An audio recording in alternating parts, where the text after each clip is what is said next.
Schopenhauer. C'est sûrement un mot qui te dit pas grand-chose. En réalité, c'est pas vraiment un mot, c'est plutôt un nom.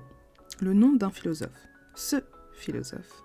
Et tu dois sûrement te demander pourquoi je te parle d'un philosophe. Eh bien, la particularité de ce philosophe, c'est qu'il est connu pour son pessimisme. Quelle est l'idée de Schopenhauer sur ce sujet ? Schopenhauer a une vision assez particulière au sujet du bonheur. Selon lui, le bonheur se trouve entre l'ennui et le désir. Tu es malheureux. Pourquoi ? Car tu désires quelque chose. Et tant que tu n'as pas cette chose, tu seras malheureux. Puis un jour, tu finis par l'avoir. Donc tu ne ressens plus le désir. Ce désir qui te rendait malheureux. Mais comme tu ne ressens plus le désir, tu ressens juste de l'ennui. Et donc on se retrouve dans un cercle vicieux où nous tournons en rond entre malheur et ennui. Sympa, non ? Quand j'étais au lycée, voici le nom qu'on me donnait. Schopenhauer. Car oui, comme tu t'en doutes, j'étais quelqu'un de très pessimiste. Et quelque part, je pense l'être toujours un petit peu. Et c'est marrant parce que quand on est pessimiste, on ne voit pas les choses ainsi. En fait, la vision du pessimisme qu'on a, c'est assez marrant parce que... Enfin, moi, on m'a toujours dit, surtout quand j'étais plus jeune, que j'étais une personne très pessimiste. Et en fait, moi, je me rappelle que je comprenais pas forcément ces critiques. Je comprenais pas la critique et tout, parce qu'en fait, je me disais, mais je suis pas pessimiste. Genre, juste, je suis réaliste, en fait. Et c'est pas de ma faute, en fait, si vous n'arrivez pas à voir telle chose, qui, oui, ça peut arriver et ce n'est pas à exclure, en fait. Et on me disait tout le temps, mais non, tu vois trop la négativité, t'es trop focus sur ça et tout, mais non, il peut nous arriver ça. J'étais là, mais vous vivez dans un monde de bisounours. Et vraiment, je pense qu'elle était là, la différence entre moi et les autres, c'est que pour moi, j'étais juste terre à terre. Pour moi, c'était juste que la vie était faite de cette façon et que, en fait, juste, c'est pas qu'on pouvait jamais s'en sortir, parce que oui, on peut toujours s'en sortir, clairement, qu'on se dise, tu vois, mais que les chances que ça se finisse pas bien étaient bien plus élevées que les chances que ça se finisse bien. Et en gros, je disais, il y a de fortes chances que ça se finisse pas bien, en fait. Et il faut que tu en sois consciente. Et on me disait, mais non, arrête de penser comme ça se finira forcément bien, parce que si, parce que ça. J'étais là, oui, il y a ça. Oui, clairement, il y a ça, et je le nie pas. Mais t'as aussi ça, et t'as aussi ça, et t'as aussi ça, ça. Et je m'arrêtais pas. Et la liste, elle allait, elle allait, elle allait, elle allait, elle allait.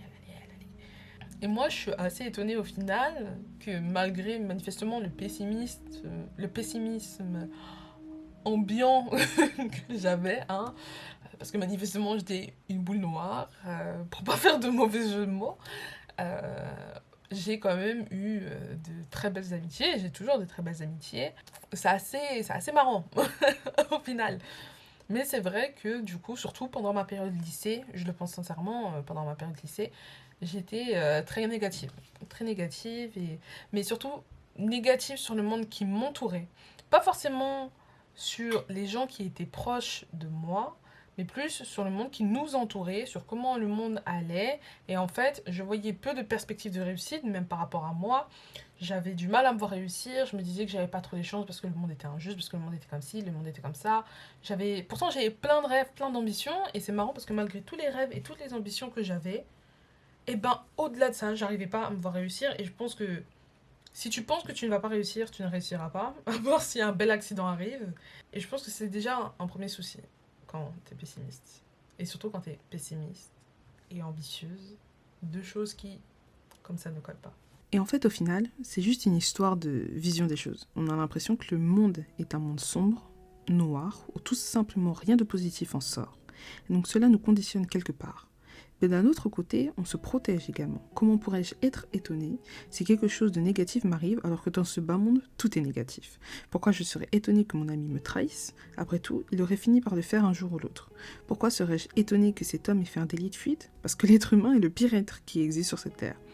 Je pourrais continuer comme ça pendant longtemps en vérité. Mais tu comprends l'idée. J'avoue que comme ça, quand je dis que je suis pessimiste, ça n'a pas l'air hyper fun de traîner avec moi. On va pas se mentir. Mais pourtant, ça va. Comme je l'ai dit, j'ai des amis et tout se passe bien, tout va bien dans le meilleur des mondes. C'est vrai que Ça, c'était surtout vrai avant. Ça l'est toujours un petit peu maintenant, mais quand même un peu moins. C'est vrai que par exemple, quand mes copines, elles avaient des histoires ou qu'il leur arrivait quelques trucs et tout, des affaires comme ça, bah, elles venaient pas forcément me voir directement. Elles allaient finir par m'en parler, oui, mais elles allaient pas me voir parce qu'instinctivement, elles savaient que ce qui allait sortir de ma bouche, ça allait pas forcément être positif, bien au contraire. Et en fait, elles avaient pas besoin de ça, elles avaient pas besoin de négativité en plus, alors que déjà, ça n'allait pas. Donc, je sais que il y a plusieurs fois où j'aurais pu être présente pour certaines personnes, mais je ne l'ai pas été, tout simplement parce qu'on m'a mis sur le côté, parce que je pouvais apporter plus de mal que de bien, en fait, à ces personnes. Et c'est triste, quelque part, de se dire que, ben, ouais, j'étais pas forcément une... Pas que j'étais une mauvaise personne en tant que telle, parce que je ne suis pas mauvaise, mais que juste sur cet instant T, on pouvait pas avoir en fait envie de me voir, bah, tout simplement parce que j'allais empirer quelque part la situation. Et en fait, on allait finir dans ce cercle où ben, la personne est négative, moi je rajoute de la négativité, du coup elle est encore plus négative, du coup je rajoute encore plus de négativité, et on tourne comme ça en rond. Et c'est pas le but. Le but au final, c'est pas de rendre les gens en dépression. Parfois, il suffit de travailler sur soi pour commencer à voir la lumière dans sa vie. Dans la vie. Dans mon cas, ça a été différent. Disons que la lumière s'est invitée d'elle-même. Une hospitalisation qui aurait pu mal tourner, mais au final, tout est bien qui finit bien. Alors j'aurais pu me dire que oui, je manque de chance, et que j'ai fini à l'hôpital. Mais pour la première fois de ma vie, j'ai vu le verre à moitié rempli. Je me suis dit que j'avais de la chance, justement car j'aurais pu y passer. Et quand on commence à voir les choses sous un angle plus positif, tout de suite, ça change la donne. Alors oui, on peut pas être positif tout le temps, 24 heures sur 24. Clairement, on vit tous des moments compliqués, et c'est parfois normal de voir les choses en noir, sans réelle couleur.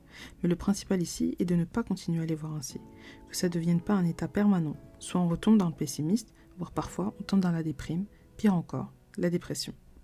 C'est vrai que quand j'ai subi cette opération, il y a beaucoup de choses qui ont changé dans ma vision des choses, dans ma façon de voir la vie, etc., dans mon rapport aux autres, dans mon rapport à moi-même, dans mon rapport au monde. Et c'est fou en fait, je vois la différence, je vois comment je vis les choses, je vois à quel point c'est différent.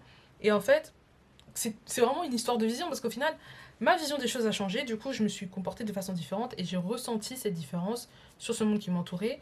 Je sais que beaucoup de mes proches m'ont fait la remarque en me disant t'as changé, c'est vrai que maintenant t'es un peu moins pessimiste, t'es un peu plus positif, tu vois un peu plus la lumière quelque part. Et en fait, j'ai senti qu'en fait, ça faisait beaucoup de bien. J'ai senti que ça faisait beaucoup de bien aux gens qui m'entouraient. Le fait que je sois moins pessimiste, que c'est pas que ça les soulageait, tu vois. Non, ça les soulage pas, faut pas abuser. Je n'ai pas cette importance encore dans la vie des gens. Mais que vraiment, le fait que je vois un peu plus la positivité dans les choses, ça leur redonnait aussi parfois espoir. Ils disaient, ah bah ouais, j'avais peut-être pas forcément vu les choses comme ça, mais ouais, t'as raison. Et surtout, ils le savent, j'ai une certaine façon de penser. Et je pense que c'était intéressant aussi de voir ma façon de penser, mais du coup de manière positive. Parce que du coup, ils étaient habitués à la version dark, négative, etc. Et du coup, ça a changé beaucoup de choses dans ma vie. Et surtout, bah, comme je l'ai dit, je suis une personne ambitieuse. Et du coup, maintenant, bah, d'allier ambition et positivité ensemble, franchement, ça fait de très belles choses. Alors si on essayait juste d'être heureux, et quand c'est possible, de voir le verre à moitié rempli. Je te remercie d'avoir vu cette vidéo. On se retrouve demain pour une nouvelle vidéo.